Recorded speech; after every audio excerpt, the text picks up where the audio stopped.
అందరికీ నమస్తే। ఈ వీడియో మీకు నచ్చినట్లయితే లైక్ చేయండి, షేర్ చేయండి, అలాగే ఛానల్ని సబ్స్క్రైబ్ చేసుకోండి। కృష్ణప్రసాద్ భూమిని తీసుకుని అలా కారులో బయటికి వస్తాడు। ఇక భూమి అయితే, ఏంటో మామయ్య, నాకు బయటికి రావాలని లేకపోయినా కానీ మీరు పిలిచారని కాదనలేకపోయాను, నాన్నని అలా వదిలేసి రావడం నాకు ఇష్టం లేదు అని చెప్పేసి భూమి అంటూ ఉంటే, ఏం కాదులే అమ్మా, ఆ ఇంట్లో నీకు ఎప్పుడూ టెన్షన్లే, అయినా చెర్రీని కాపలాగా పెట్టాం కదా అని చెప్పేసి ఇక కృష్ణప్రసాద్ అయితే, ఐస్ క్రీమ్ తింటావా అమ్మా అని చెప్పేసి భూమిని అడుగుతుంటే, నేనే వెళ్ళి తీసుకొస్తానులే మామయ్య అని చెప్పేసి ఇక భూమి అయితే ఐస్ క్రీమ్ తీసుకురావడానికి వెళ్తుంది। తర్వాత ఏమో ఇక గగన్ కూడా సరిగ్గా అక్కడే కాస్త దూరంలో కారు ఆపుతాడు। ఇక కారులో శారద ఉండటంతో, అమ్మ ఐస్ క్రీమ్ తింటావా అని చెప్పేసి అనగానే ఇక శారద కూడా తీసుకొనిరా అని చెప్పేసి అంటుంది। దాంతో ఇక గగన్ కూడా ఐస్ క్రీమ్ తీసుకొని వెళ్తాడు।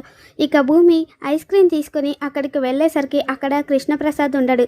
ఇంకొక వైపు గగన్ కూడా ఐస్ క్రీమ్ తీసుకొని వెళ్ళేసరికి అక్కడ శారద కనపడదు। మామయ్య మామయ్య అని చెప్పేసి భూమి కృష్ణప్రసాద్ కోసం వెతుకుతూ ఉంటుంది। ఇక గగన్ కూడా అమ్మ అమ్మ అని చెప్పేసి శారద కోసం వెతుకుతూ ఉంటాడు పిలుస్తూ। ఇక అప్పుడే భూమి గగన్ ఇద్దరు కూడా ఒకరికొకరు ఎదురుపడతారు। ఇక గగన్ అయితే, మా అమ్మని చూసావా అని చెప్పేసి భూమిని అడుగుతూ ఉంటే, మా మామయ్యని చూసారా అని చెప్పేసి ఇక భూమి కూడా గగన్ని అడుగుతుంది। నేను చూడలేదు అని చెప్పేసి భూమి అంటుంది। ఇక గగన్ కూడా నేను చూడలేదు అని చెప్పేసి అంటాడు। ఇక ఇద్దరు కూడా అలా వెళ్ళిపోబోతూ వెనక్కి తిరిగి చూసుకుంటారు। ఇక గగన్ అయితే భూమి వైపు వస్తూ ఉండటంతో ఇక భూమి కూడా గగన్ వైపు వెళ్తుంది। తర్వాతేమో ఇక ఇద్దరు కూడా ఒకరినొకరు అలా ప్రేమగా కాసేపు చూసుకున్న తర్వాత ఇక గగన్ అయితే, ఎలా ఉన్నావు భూమి అని చెప్పేసి అడుగుతాడు। నేను బాగానే ఉన్నానండి, మీరు ఎలా ఉన్నారు అని చెప్పేసి భూమి కూడా అడుగుతుంది। నేను కూడా బాగానే ఉన్నాను, చూడు నువ్వు ఆ ఇంట్లో ఉండద్దు, ఆల్రెడీ నువ్వు శరత్చంద్ర కూతురువని ఆ ఇంటి వారసురాలివి అని చెప్పి అందరికీ తెలిసిపోయింది కదా, అపూర్వ మంచిది కాదు, ఖచ్చితంగా నీ ప్రాణాలకు ఏదో ఒక ప్రమాదం తలపెడుతుంది అని చెప్పేసి గగను అంటూ ఉంటే, ప్రాణంగా ప్రేమించిన వ్యక్తే తన ఇంట్లోనే ఉండనివ్వలేదు అని చెప్పేసి భూమి అంటూ ఉంటుంది। ఇక గగన్ అయితే, ఆ గాగు భూమి, ఇలాంటివేమీ చెప్పద్దు, ఏదైనా సేఫ్గా ఉండే హాస్టల్లో పెడతాను, అక్కడుండు అని చెప్పి గగను అంటూ ఉంటే, ఇది మరీ బాగుందండి, మా నాన్నని అలా ఇంట్లో వదిలేసి నేను ఎలా బయట ఉంటాను అని చెప్పేసి భూమి అంటుంది। ఆయన్ని కూడా ఎక్కడైనా సేఫ్ ప్లేస్లో పెడతాను భూమి అని చెప్పేసి గగను అంటూ ఉంటే, ఏం అవసరం లేదండి, నేను ఎక్కడున్నా ఎలాంటి పరిస్థితుల్లో ఉన్నా కూడా నన్ను ప్రేమించే వ్యక్తి ఒకరున్నారులేండి, ఆయనే నన్ను కాపాడుకుంటాడు అని చెప్పి భూమి అంటూ ఉంటే ఇక గగన్ అయితే భూమి వైపు చూస్తూ ఉంటాడు। తర్వాత ఏమో ఇక కృష్ణప్రసాద్, చూసావా శారద, వాళ్ళిద్దరూ ఒకరినొకరు చూసుకుంటూ ఎదురు పడితే ఎంత ప్రేమగా మాట్లాడుకుంటున్నారో, అందుకే ఇలా ప్లాన్ చేశాను అని చెప్పేసి కృష్ణప్రసాద్ అంటూ ఉంటే, నిజమేనండి, ఇదేదో వర్కౌట్ అయ్యేలానే ఉంది అని చెప్పేసి శారద అంటుంది। తర్వాతేమో ఇక భూమి గగన్ ఇద్దరు కూడా ఎవరికి వాళ్ళు వెళ్ళిపోతారు। తర్వాత ఇక వంశీ అయితే, చూడండి ఏసీపీ గారు, నేనేంటో నా బ్యాక్గ్రౌండ్ ఏంటో తెలియకుండానే మీరు నన్ను అరెస్ట్ చేశారు, తర్వాత బాధపడతారు అని చెప్పేసి వంశీ అంటూ ఉంటే, బెదిరిస్తున్నాడు రాజేందర్ అని చెప్పేసి నైని అంటుంది। అవును మేడం, చాలా భయమేస్తుంది అని చెప్పేసి ఎస్ఐ అనగానే, భయపడ్డాడు రాజేందర్ అని చెప్పేసి నైని అంటూ ఉంటే, నేనేం భయపడలేదండి, జస్ట్ చెప్తున్నాను అంతే అని చెప్పేసి వంశీ అంటూ ఉంటాడు। కవర్ చేస్తున్నాడు రాజేందర్ అని చెప్పేసి నైని అంటూ ఉంటే, అవును మేడం అని చెప్పేసి ఎస్ఐ కూడా అంటాడు। అసలు ఏంటండి మీ ప్రాబ్లం, శరత్చంద్ర అంకుల్ని నేనెందుకు చంపాలనుకుంటాను అని చెప్పేసి వంశీ అడగగానే, మరి సారు అరెస్ట్ అని అనగానే ఎందుకు పరిగెత్తారో అని చెప్పేసి నైని అడుగుతూ ఉంటుంది। అంటే నాకు పోలీసులంటే భయము, నేను పరిగెత్తింది కూడా ఏదో దేశాలు దాటి వెళ్ళిపోవాలి అని కాదు, శరత్చంద్ర అంకుల్ దగ్గరికి వెళ్ళి చెప్తే ఆయనే చూసుకుంటారు అని చెప్పేసి వంశీ అనగానే, అంటే ఆయన్ని చంపాలి అనుకున్నది కూడా శరత్చంద్ర గారు కడుపులో దాచుకుంటారనే అని చెప్పేసి నైని అంటుంది। మళ్ళీ అదే మాట మాట్లాడుతున్నారేంటండి, శరత్చంద్ర అంకుల్ని నేనెందుకు చంపాలనుకుంటాను అని చెప్పేసి వంశీ అనగానే, మరి ఆ రోజు రాత్రి గెస్ట్ హౌస్కి ఎందుకు వెళ్ళావు అని చెప్పేసి ఏసీపీ నైని అడుగుతుంది।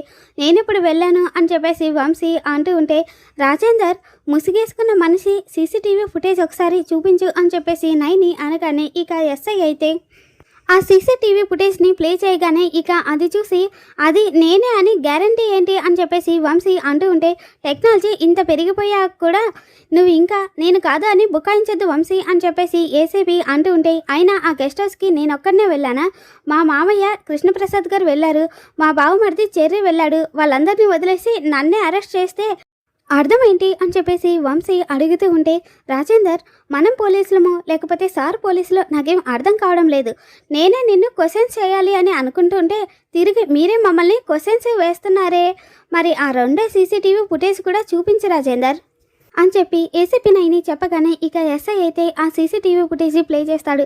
ఇక అందులో వంశీ ఆ అమ్మాయితో మాట్లాడుతూ ఉండడం, అది చూసిన శరత్ చంద్ర వంశీ దగ్గరికి వెళ్ళి వంశీ చెంప పగల కొట్టడం, ఇక అదంతా చూసిన వంశీ అయితే కంగారు పడిపోతూ ఉంటాడు.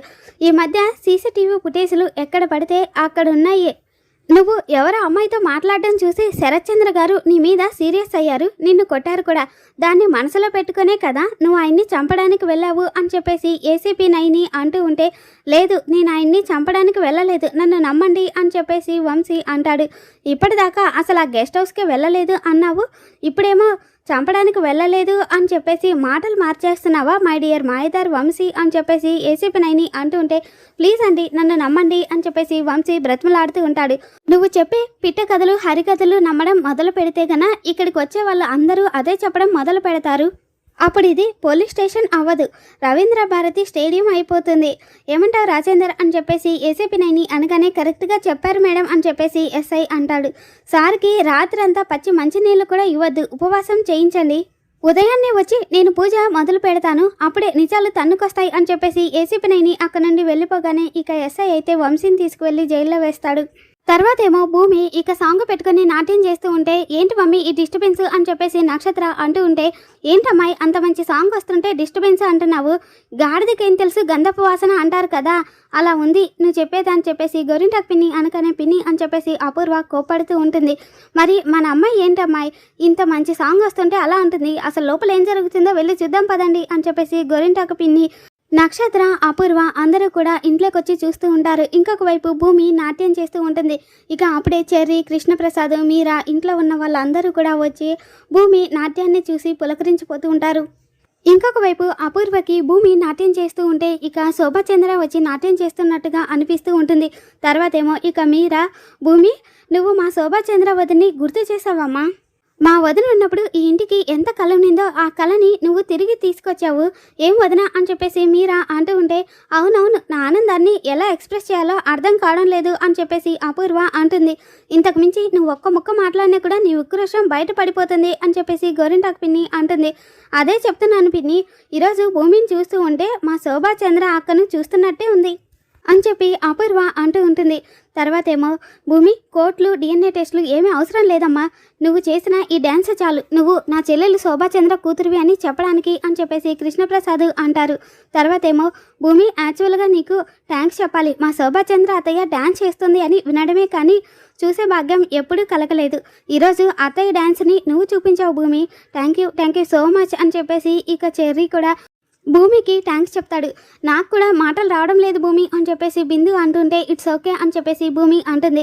ఇదిగో భూమి, మా శోభాచంద్ర వదిన డాన్స్ చేసిన తర్వాత మా వదినకి నేనే నా చేతులతో టిఫిన్ చేసి పెట్టేదాన్ని, అప్పుడప్పుడు మా వదినకి నా చేతులతో పులిహోర కూడా చేసి పెట్టేదాన్ని, చాలా ఇష్టంగా తినేది. ఇప్పుడు నేను కూడా నీకు ఇష్టంగా నా చేతులతో అన్నీ చేసి పెడతాను, నువ్వు కాదనకుండా తినాలి అని చెప్పేసి మీరా అంటూ ఉంటే, సరే అత్తయ్య మీరు ఇంత ఇష్టంగా అడుగుతుంటే నేను కాదనలేకపోతున్నాను అని చెప్పేసి భూమి అక్కడ నుండి వెళ్ళిపోతుంది. తర్వాత ఏమో కృష్ణప్రసాద్, అపూర్వ గారు పైకి మామూలుగా కనిపించిన లోపల మీకు మండుతున్నట్టుంది అని చెప్పేసి కృష్ణప్రసాద్ అనగానే, ఓ తెలిసిపోయిందా కేపీ అని చెప్పేసి అపూర్వ అంటుంది. మీ గురించి నాకు కాకుంటే ఇంకెవరికి తెలుస్తుంది అపూర్వ గారు, ముందు ముందు చాలా చూడాలి చాలా చేయాలి అని చెప్పేసి కృష్ణప్రసాద్ అనగానే, చేస్తాను కేపీ, సవాల్ చేయడానికి సవాల్ ఎదుర్కోవడానికి నేనెప్పుడు సిద్ధంగా ఉంటాను అని చెప్పేసి అపూర్వ అంటూ ఉంటుంది. నేనెప్పుడు చెప్తూ ఉంటాను కదా భూమి నా శోభాచంద్ర చెల్లెమ్మంతా మంచిది కాదు అని చెప్పేసి అని కృష్ణప్రసాద్ అనగానే, అప్పుడప్పుడు భారీ డైలాగులు చెప్తూనే ఉన్నావు, నా ముందు నిలబడి మాట్లాడడానికి భయపడే నువ్వు ఈరోజు ఇంత దర్జాగా నా ముందు నిలబడి నా కళ్ళలోకి సూటిగా చూసి మాట్లాడే స్థాయికి వచ్చావు అంటే ఇదంతా ఆ భూమిని చూసుకునే కదా, పోగొడతాను నీ ధైర్యాన్ని, పోగొడతాను, నీలో ఉన్న పాత కేపీని బయటికి తీస్తాను అని చెప్పేసి అపూర్వ కృష్ణప్రసాద్కి వార్నింగ్ ఇస్తుంది. తర్వాతేమో నేను వదిలించుకున్నాను అని అనుకున్నాను, కానీ నీ రూపం నీ కూతురులో వస్తుంది అని అనుకోలేదు, అలా వస్తుంది అని ఆ రోజే అనుకుని ఉంటే నువ్వు కాపాడాలి అని విసిరేసిన ఈ భూమిని నేను బయటికి తీసి తిరిగి అదే మంటల్లో కాల్చి బూడిద చేసేదాన్ని. ఇప్పటికైనా పోయిందేం లేదు శోభాచంద్ర, నీ కూతుర్ని త్వరలోనే నీ దగ్గరికి పంపిస్తాను అని చెప్పేసి అపూర్వ అంటూ ఉంటుంది. తర్వాతేమో ఏసీపీ నైని ఇక వంశీని పోలీస్ స్టేషన్లో కొడుతూ ఉంటుంది. ఇక దాంతో వంశీ ఆ దెబ్బలు తట్టుకోలేక, చెప్తాను మేడం, నిజం చెప్తాను మేడం అని చెప్పి వంశీ అనగానే, చెప్పు, దెబ్బ పడితే గానీ నిజం చెప్పాలి అని అనిపించలేదా?